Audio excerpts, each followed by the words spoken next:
തേങ്ങ കൊറേ ഉണ്ട്, അതൊക്കെ പെറുക്കി കൂട്ടട്ടാ. ഇജ്ജൊക്കെ വാച്ചൊക്കെ കെട്ടി ഇങ്ങനെ വന്നത് ഇജ്ജെന്താ പുതിയാപ്പത്തക്കാരത്തിന് വന്നതല്ലേ? സമയം നോക്കാണ് ആചാര്യ.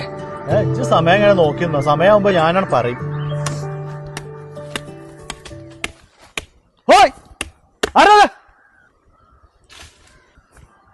ആരാ നോക്കേ?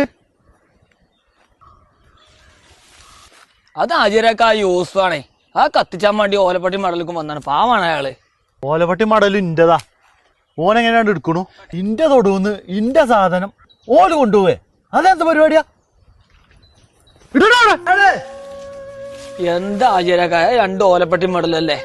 അത് കത്തിച്ചാൻ വേണ്ടി കൊണ്ടുപോയി. അവിടെ കടന്ന് ചീഞ്ഞോണ്ട് വല്ല കാര്യമുണ്ടോ? മരിച്ചു പോകുമ്പോ നിങ്ങൾ എന്തേലും കൊണ്ടുപോവോ? ഇന്റെ സ്ഥലത്തുനിന്ന് ഇന്റെ മുതല് ഒരാൾക്കും ഞാൻ കൊടുക്കൂല. ഇത് എന്റെ മുതലാണെങ്കിൽ ഇജ്ജ് കൊടുക്കുവോ? ഞാൻ കൊടുക്കും.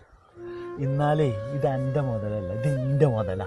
അറിയാക്ക് ഓനത് കൊണ്ടുപോയിക്കാണ്ട് കത്തിച്ചൂടെ ഓനക്ക്? അത് അവിടെ കടന്ന് ചീഞ്ഞാലും ചെതലുടിച്ചാലും അത് തെങ്ങിന് വളമായിക്കോളും. അവിടെ കടന്നോട്ടത്. എന്റെ വളപ്പ് കഞ്ഞി കാല് കുത്തിയിടാണ്ട് കാല് ഞാൻ തച്ചുടിച്ചു. കൈ ആലന്തുനിയാ മുഴുവങ്ങൾ തന്നെ.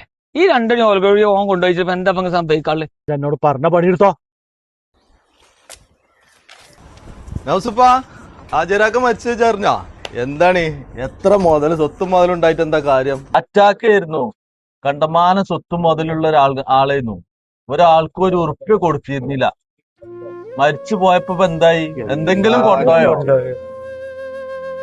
ഇസ്മായില, ഹോസ്പിറ്റലിന്റെ പേരാണ്. ഇവിടെ ഇത് നിർബന്ധമായിട്ട് കൊടുക്കണം. അതിപ്പോ മരിച്ചത് ചീരനെയാണ്. പക്ഷെ തേങ്ങാപ്പൂള അയൽവക്കാണ്. കുട്ടികളെ വല്ലതും ചെയ്യുകയാണെങ്കിൽ ജീവിച്ചിരിക്കുമ്പോൾ ചെയ്യണം. എന്നിട്ട് ആൾക്കാരുടെ മുഖത്തൊരു സന്തോഷം കാണണം.